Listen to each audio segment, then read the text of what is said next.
If you're looking for a fast, snappy Mega Man-like game with a bit of a learning curve but a good payoff, Code Bunny might be the game for you. I was approached by a developers, Team 7 Star, to check this one out, and I gotta say, I was interested as soon as I saw the trailer. This sort of speedy 2D action game stuff is entirely up my alley, so going in, I hoped that it played as cool as it looks. And after going through it, yeah, for the most part it really is quite cool. From the get-go, I thought the presentation was very nice. The sprite work on display hits a perfect balance between cute and sleek, and it's nicely done for such a small team. While the tutorial areas feel minimalist to the point of looking like a beta, the rest of the game has very pretty biomes. And the music is very nice too. Made in Famitracker, it sounds very faithful to the soundtracks of the NES. At least to my less trained ears. The story is also quite cute. The overarching narrative of uncovering a conspiracy in this bionic bunny world was quite interesting, and it took some neat twists and turns. The characters are quite fun, though a few jokes in the flavor text didn't quite land for me. And that's not to mention, I couldn't even read all of the dialogue because some of it happens mid-level, and it's hard to read like that. You know, this isn't Kid Icarus Uprising, where we have a dedicated screen for dialogue. But I still liked most of what I got to experience.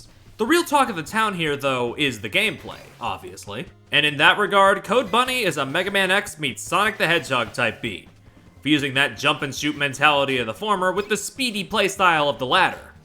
While the two playable characters lean into different aspects of that description, Hazel being more Mega Man and Axel being more Sonic, the two of them still have elements of both in their playstyle. Hazel's less speedy playstyle allows for more focus on combat. She's got a cool sword and a karma system that tripped me up for most of my playtime. Basically, the more enemies you defeat in a row, the more damage you deal. And take. It has a nice risk-reward factor to the play, but it took a bit for me to adjust to it.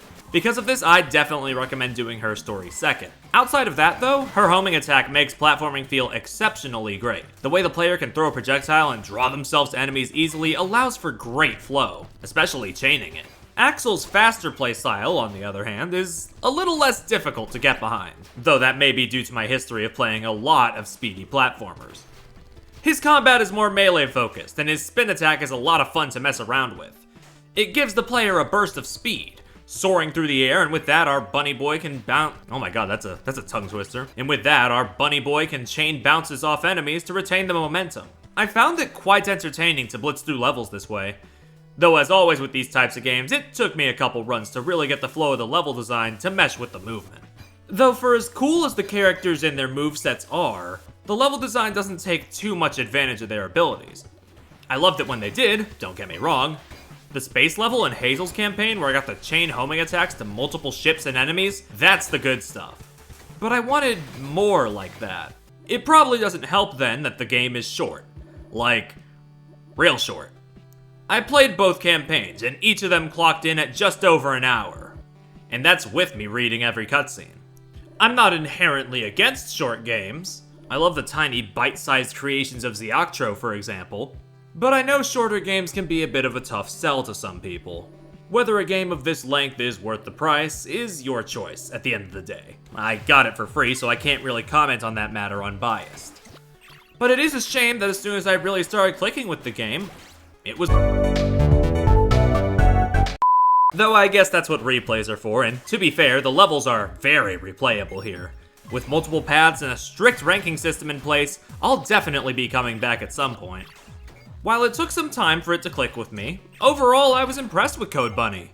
It falls short in a few areas, but the team's passion is not lost on me.